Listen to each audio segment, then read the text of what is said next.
গোদান মুভির প্রিমিয়ারের জন্য এসেছেন রবীন্দ্র ঘোষজি আমার সঙ্গে আছেন। ওনার কাছে জানি যে আজকে আপনি প্রিমিয়ার দেখতে এসেছেন, কি বলবেন? অত্যন্ত সুখের বিষয়। আমি মনে করি এটা আমার জীবনে এই প্রথম, এবং I have got an opportunity to see the matter.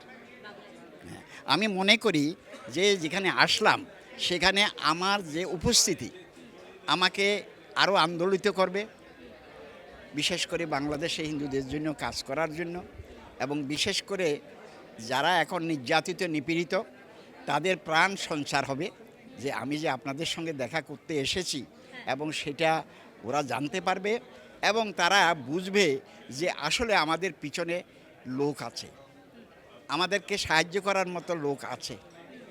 এই জন্য আপনাদেরকে অসংখ্য ধন্যবাদ, যেহেতু আমাকে আজকে আপনারা এখানে আসার জন্য আমন্ত্রিত করেছেন।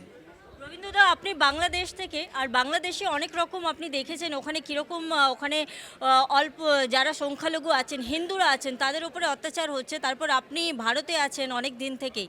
তো ভারতে আসার পর ভারতের যে বাঙালিরা আছে তাদেরকে কি বলবেন, আর তারপর বাংলাদেশে যারা হিন্দুরা আছে তাদের জন্য কি বলবেন? আমি এসে একটা অবাক হয়ে গেছি, বাংলাদেশে এতগুলো নির্যাতন নিপীড়ন হচ্ছে, কিন্তু আমার কাছে অত্যন্ত দুঃখজনক মনে হচ্ছে এই কিছু বাঙালি, বিশেষ করে পশ্চিম বাংলায় যারা বাঙালি আছে তারা অতটুকু এগিয়ে আসে নাই। তারা for the protection of the rights of the minority Hindus তাদের কন্ট্রিবিউশন কম আমি মনে করি।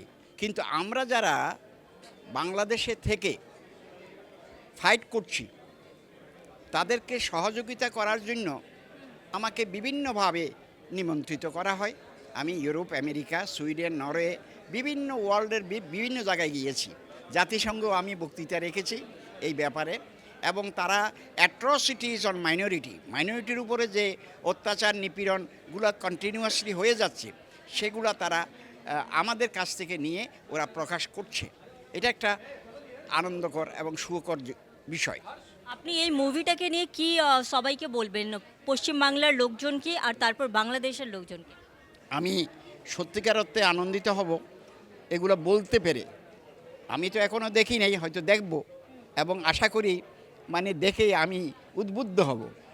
তাদেরকে বলার জন্য, আমি অনুপ্রাণিত করার জন্য, বিশেষ করে যারা সংখ্যালঘু বাংলাদেশে আছে এবং বাংলাদেশ থেকে যারা নির্যাতিত হয়ে ফেরত আসছে তাদের কাছে আমাদের এই বার্তা পৌঁছে যাবে, এবং আশা করি তারা জিনিসটা অবলোকন করবে, বুঝতে পারবে, জিনিসটা তারা হৃদয়ঙ্গম করবে এবং তারা সেইভাবে হিন্দুদের জন্য কাজ করবে।